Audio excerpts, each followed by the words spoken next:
My favorite one of all. True story. This story will show you the heart of people when you reach success. My favorite one of all. True story. There was a former Undersecretary of Defense who was invited to give a speech at a large conference, about 1,000 people. And he was standing on the stage with his cup of coffee in a styrofoam cup. And he took a sip of his coffee and he smiled and he looked down at the coffee. And then he went off script. And he said, last year I spoke at this exact same conference. Last year I was still the undersecretary. And when I spoke here last year, they flew me here business class. And when I arrived at the airport, there was somebody waiting for me to take me to my hotel.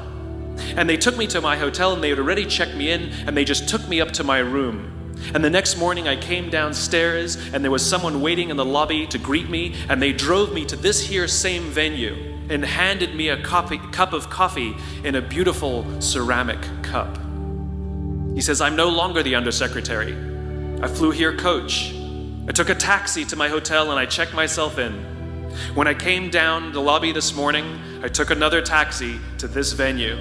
I came in the front door and found my way backstage, and when I asked someone, do you have any coffee? He pointed to the coffee machine in the corner, and I poured myself a cup of coffee into this here styrofoam cup. He says the lesson is, the ceramic cup was never meant for me. It was meant for the position I held. I deserve a styrofoam cup. Remember this. As you gain fame, as you gain fortune, as you gain position and seniority, people will treat you better. They will hold doors open for you. They will get you a cup of tea and coffee without you even asking. They will call you sir and ma'am, and they will give you stuff. None of that stuff is meant for you. That stuff is meant for the position you hold. It is meant for the level that you have achieved of leader or success or whatever you want to call it. But you will always deserve a styrofoam cup. Remember that. Remember that lesson of humility and gratitude. You can accept all the free stuff. You can accept all the perks. Absolutely, you can enjoy them. But just be grateful for them and know that they're not for you. Isn't that an amazing story? It's also a picture of how shallow humans can actually be.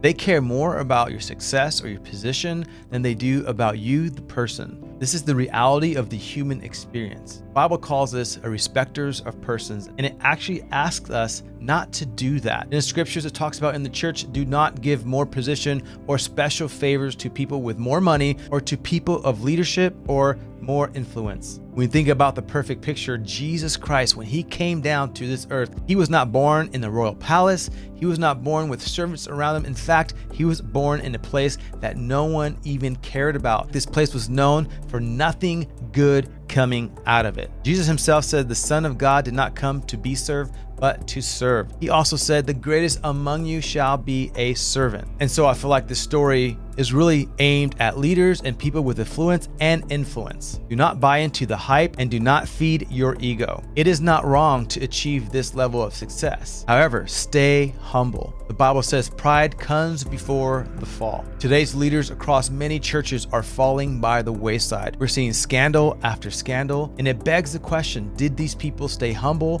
or do they buy into the green room experience? Do they buy into being served as they were a king? Do they buy into the accolades and the awards of man? Because if they would have stayed humbled, if they would have stayed connected to the vine and realized that the identity that Christ gave them is superior to whatever identity this earth can give them, then why would they fall? This video is a reminder as we continue to climb the success ladder that we stay humble and remember that we are to lead out of serving others. There's nothing wrong wanting to hear from these people of success because obviously they know what they're doing if they achieve that level of success. When you start worshiping it, when you start putting that in front of everything else, that is when it becomes dangerous. As you invite these leaders, make sure that their success matches the character. Because if you have the success without the character, that is when pride gets in, they feed their own ego, and that's when the fall happens. So if you want to avoid the fall that pride brings, make sure you stay humble.